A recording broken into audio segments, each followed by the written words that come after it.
चाळक साहेब, आपला अगोदर परिचय सांगा. मी मनोहर चिमाजी चाळक मागील 40 वर्षापासून राजकीय सामाजिक क्षेत्रात काम करत आहे आणि अनेक तक्रारी अर्ज निवेदन देऊन अनेक वेळा उपोषण केलेत. फक्त जनहितार्थ शासनाच्या जागेवरील अतिक्रमण काढण्याकरिता व लोकांच्या हिताकरिता आंदोलन करत असतो. तर आता आपण गेवराई शहरामधील अतिक्रमण काढण्यासाठी अनेक वेळा आंदोलने केलेत, उपोषणे केलेत आणि आपल्या या मागणीला यश देखील आलं होतं. गेवराई शहरामध्ये काही ठिकाणी मुळे अतिक्रमण काढण्यात आलं होतं, पण ते बंद करण्यात आलं. याविषयी बघा, गेवराई शहरातील दक्षिणमुखी मारुती मंदिर या मंदिराच्या नावावर 5 एकर 26 गुंठे जमीन आहे सरकारी गायरान म्हणून, आणि ह्या देवस्थानच्या जमिनीवर राजकीय समाजकंटकांनी मोठ्या प्रमाणात अतिक्रमण करून देवस्थानची जागा विक्री केलेली आहे. मी 2014पर्यंत तक्रारी अर्ज निवेदन देऊन अनेक उपोषण केले, पण महसूल विभागातील तहसीलदार, कलेक्टर, आयुक्त कार्यालय महाराष्ट्र शासनामार्फत कारवाई होत नाहीत. म्हणून मी 2016ला माननीय उच्च न्यायालय खंडपीठ संभाजीनगर या न्यायालयामध्ये अधिकृत दावा दाखल केला. त्या दाव्यावर सुनावणी होऊन 1/3/2017 रोजी माननीय उच्च न्यायालय खंडपीठ छत्रपती संभाजीनगर या न्यायाधीश साहेबाने निकाल देऊन आदेश देऊन तहसीलदार गेवराई आणि जिल्हाधिकारी बीड यांना मंदिराच्या जागा जमिनीवरले अतिक्रमण काढून द्यायचे आदेश दिलेले आहेत. परंतु 8 वर्षाच्या वर कालावधी झालेला असतानाही आजपर्यंत अतिक्रमण काढायचे कारवाया महसूल विभागाने केल्या नाहीत. मागील 16-17 तारखेला मंदिराचं अतिक्रमण काढायची कारवाई तहसीलदार गेवराई, नगरपरिषद गेवराई यांच्यामार्फत सुरू करण्यात आली. परंतु भाजपाचे राजकीय समाजकंटक याच्या दबावाखाली मुख्याधिकारी नगरपरिषद गेवराई आणि तहसीलदार गेवराई यांनी मंदिराचं अतिक्रमण काढायची कारवाई कुठलेही कारण नसताना बंद केलेली आहे.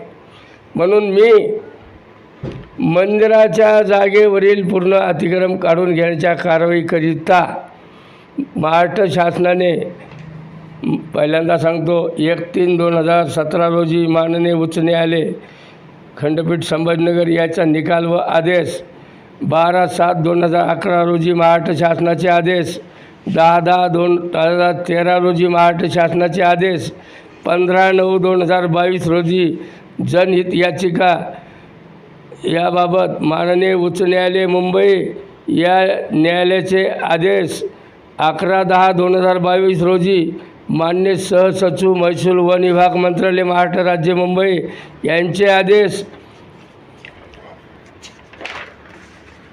12/10/2022 रोजी उपायुक्त महसूल विभागीय आयुक्त कार्यालय यांचे आदेश, 14/10/2022 रोजी जिल्हाधिकारी साहेब बीड यांचे आदेश, वरील न्यायालयाचे व वरील महाराष्ट्र शासनाचे वरिष्ठ अधिकाऱ्याचे एवढे आदेश असतानाही गेवराई तहसील कार्यालयामार्फत मारुती मंदिराच्या जागा जमिनीवरील अतिक्रमण काढून घेण्याची कारवाई आजपर्यंत केली नाही. म्हणून मी येणाऱ्या 14/5/2026 रोजी पर्यंत जर अतिक्रमण काढायची कारवाई करून नाही घेतली तर 14/5/2026 रोजी माननीय उच्च न्यायालय खंडपीठ संभाजी न्यायालय नगर या न्यायालयासमोर आत्मदहन करण्याचा निर्णय घेतलेला आहे. 1934ला निजाम सरकारने जुने मारुती मंदिर, दक्षिणमुखी हनुमान मंदिर या देवस्थानच्या जागा जमिनीवर निजाम सरकारने विहिरीचं खोदकाम करून दिलं 1934ला आणि ते विहिरीचं पाणी पिण्याकरता खेड्यापाड्यातल्या बैलगाडी, जनावरं, ढोरं येणाऱ्या लोकांसाठी, शहरासाठी, व्यापाऱ्यासाठी पाणी प्यायला होतं. परंतु 91 पासून भाजपाच्या नेत्याच्या ताब्यात नगरपरिषद असल्याच्या कारणाने 2015ला मारुतीरायाची सार्वजनिक देवस्थानची विहीर बंद करून अंदाजे 2.5-3 कोटी रुपयाला विहिरीची जागा विक्री करून विहिरीच्या जागेवर बांधकाम केलेलं आहे. त्याबाबत महसूल विभागाला वारंवार तक्रारी आहेत, पण महसूल विभागामार्फत नगर परिषदमार्फत कारवाया केल्या जात नाही, कारण गल्ली ते दिल्ली भाजपचं सरकार असल्याच्या कारणाने कारवाया होत नाहीत. मला एक सांगायचं आहे की मागच्या 30-35 वर्षापासून मंदिराची जी असणारी बॉडी आहे, त्यात रजिस्ट्रेशनमध्ये जे अध्यक्ष व सदस्य आहेत, या बॉडीने 30-35 वर्षापासून मंदिराच्या विकास कामावर कुठलाही खर्च केल्याचं दिसून येत नाही. मागच्या 10-15 वर्षापूर्वी मंदिरच्या समोर एसीचं काम करण्यात आलं. त्या एसीच्या कामावर बाहेर राज्यातून ते दगड आणून वेस उभा करण्यात आली, पण त्या एसीचं काम अर्धवट केलेलं आहे. येस उभा केल्यानंतर एसीच्या बाजूला प्लास्टर वगैरे रंगरुकुटी काही कलरिंग शोभा करायला पाहिजे होती, ती मंदिराच्या बॉडीत असलेल्या सदस्यांनी आणि अध्यक्षांनी आजपर्यंत केलेली नाही. कारण मंदिराच्या वर एसीवर वर्षातून 2-3 वेळास भगवा झेंडा लावला जातो, पण हे बॉडीचे लोक यांनी आत्तापर्यंत मंदिराच्या एसीच्या वर भगवा झेंडा कधी लावला नाही. गेवराई शहरातले आमचे हिंदू धर्माचे सर्व धर्माचे नादिक मुलं स्वतःच्या पैशातून झेंडा लावतात, पण ह्या बॉडीत असणाऱ्या अध्यक्ष सदस्यांनी कधी झेंडा लावला नाही. शेवटचा एक प्रश्न आहे, मंदिराच्या जाग्यावर लहान मोठ्या दुकाना किती आहेत हे त्या बॉडीतल्या सदस्य आणि अध्यक्ष यांना विनंती आहे. मंदिराच्या जागेवर लहान मोठ्या एकूण दुकाना किती होत्या, प्रति दुकानाला किराया किती, प्रति दुकानाचे महिन्याला रक्कम रुपये जमा किती, आणि मागील 25-30 वर्षापासून रक्कम रुपये जमा एकूण किती, प्रति महिन्याला दानपेटी फोडल्या जाते, दानपेटीत प्रति महिन्याला रक्कम रुपये किती निघाले आणि एकूण रक्कम रुपये किती, मंदिराच्या विकास कामावर खर्च किती झाले.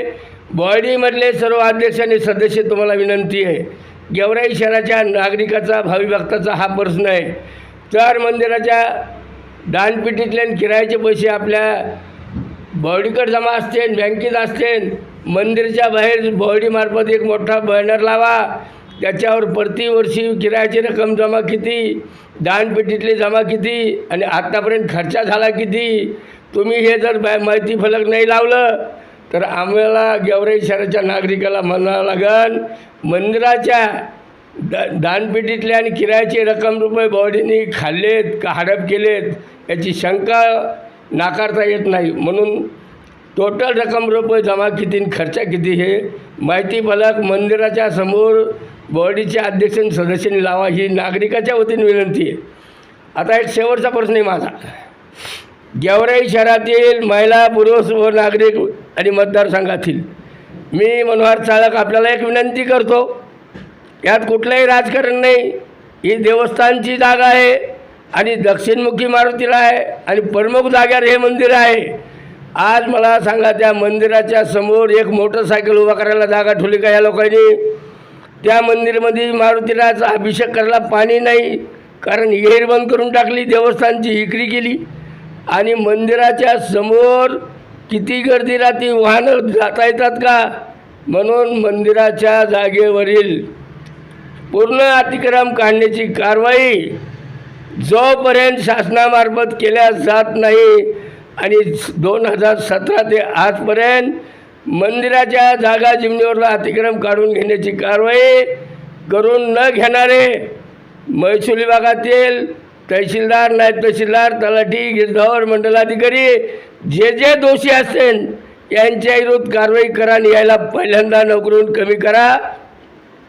आणि मंदिराच्या जागा जमिनीवरलं अतिक्रम काढायची कारवाई जर नाही केली 13 तारखेपर्यंत, तर 14 तारखेला मी माननीय उच्च न्यायालय खंडपीठ संभाजीनगर या न्यायालयासमोर सकाळी 11:30 वाजता आत्मदान करीन. जय हिंद, जय महाराष्ट्र. धन्यवाद साहेब.